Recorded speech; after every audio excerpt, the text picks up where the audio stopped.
अभ्या, अरे तुझा इंग्रजीचा अभ्यास झालाय का? हो झालाय की. वय पाहिजे का तुला? अगं मग सकाळीच मागायचं नाहीस वय.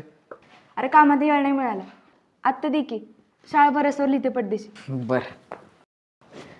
ज्योते, अगं तुझी झाली का ग इंग्रजीची लिहून?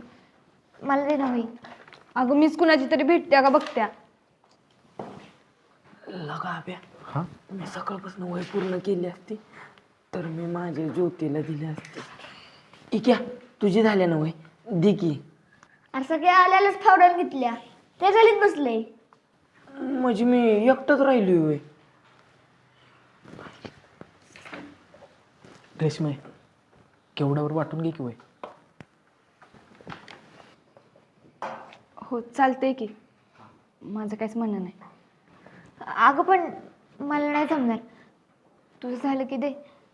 अगं असं दोघींना एकातलंच बघून लिहायचं म्हणल्यावर तुझं बी नीट होणार नाही आणि माझं बी. चालते केवढा, तू नाही ना लिहिणार म्हणजे होते तू लिही. बस रेशमी बशी, तिने बी आत्ताच लिहायला घेतल्या. हो मला चालतंय, पण तुझं झालंय का अभ्यास? नाही, मी तुझ्यातलं बघून लिहणार आहे. तुझं झालं ना मला सांग, मी 10 मिनिटात लिहितो का नाही बघ. तर मी आलो टाकीवरून पाणी पिऊन. अभ्या येतोय ना?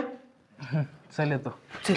रेशमे, तू झालं केवढ्याला दे. राहू दे, त्यापेक्षा कशाला मला दिवस म्हणत नव्हतं तर तिलाच द्यायचीस की. अगं असं काय नाही. आणि तुला बी, आपण एकाच गावात असून सकाळीच घ्यायला काय झालं होतं वय. अभ्या तू तुझ्याच नात्यात असतोयस. काल मी आलेले तेव्हा तू म्हणलंस माझी नाही पूर्ण झाली, सकाळनं करणार आहे. अगं हो बरोबर, मी सकाळीच वय पूर्ण केल्या. यासनी म्हणलं होतं करा,